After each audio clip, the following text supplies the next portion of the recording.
one of the parts of that, as you know, was the greater emphasis on the Ohio Benefit Bank and the training of volunteers across our state who can sit down with an individual who may be in need in a poverty situation or a veteran, and by using software in a relatively rapid period of time can enter information about that individual and immediately be provided with all of the various supports, services, and things that they qualify for. We believe that there could be $1 billion perhaps that could be drawn down by people in Ohio who are in fact in need and do qualify for such programs as the Earned Income Tax Credit or child care services or a range of other services, and many veterans would qualify for services that they don't know about or aren't aware that they would qualify for. And so we've trained literally thousands of volunteers across our state, many with the cooperation of the religious community.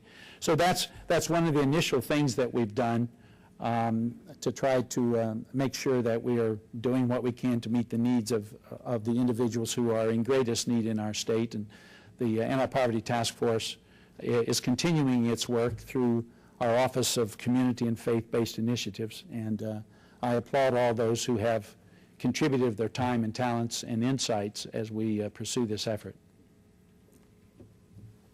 Yes. Good afternoon, Governor. I'm Merle Johnson, a Cleveland school teacher, and I want to personally thank you for your commitment to Ohio's children.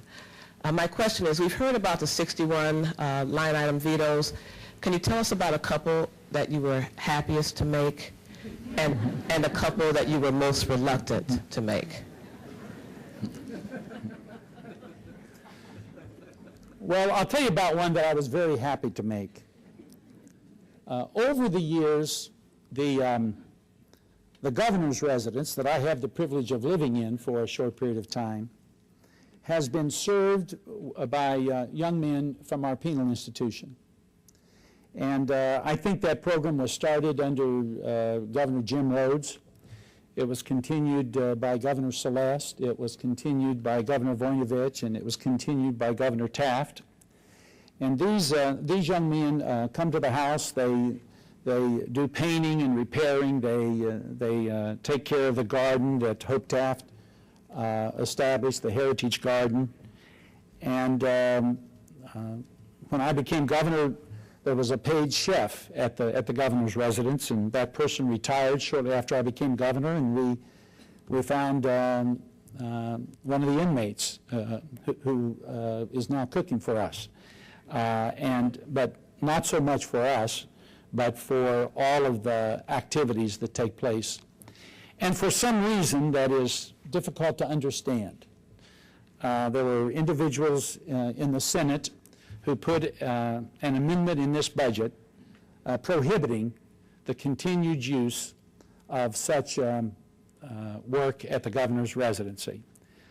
We estimate that the folks who work there, these young people, contribute $250,000 or more dollars to the governor's residence. And I can tell you, it was almost beyond belief. Governor Bob Taft, when he heard about it, he said, "That isn't even Republican." And so I took great delight in issuing that veto. That was one of the vetoes that I liked. All of the vetoes that I cast were cast after very thoughtful consideration.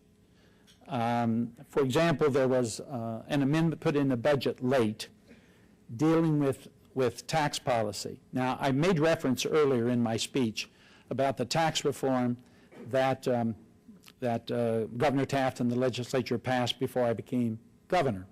And I've tried to honor that tax reform and to follow through.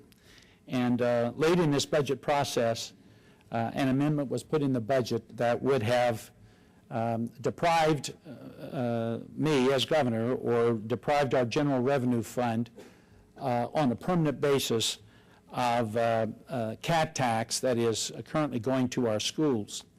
I have made provisions for that CAT tax revenue to go to our schools during this next 2 years, and I've committed to that tax going to our schools for the 2012-2013 budget, because I wanted schools to have the stability and the predictability of knowing those resources were coming to them. But I didn't make it permanent, because I want the individuals that initially were responsible for that tax reform to participate with me in finding the permanent solution. And I felt that some of the folks who were responsible for us having a difficult circumstance today and going forward were using the budget process inappropriately to try to put me in a box. And so I used the veto to prevent that from happening. Thank you.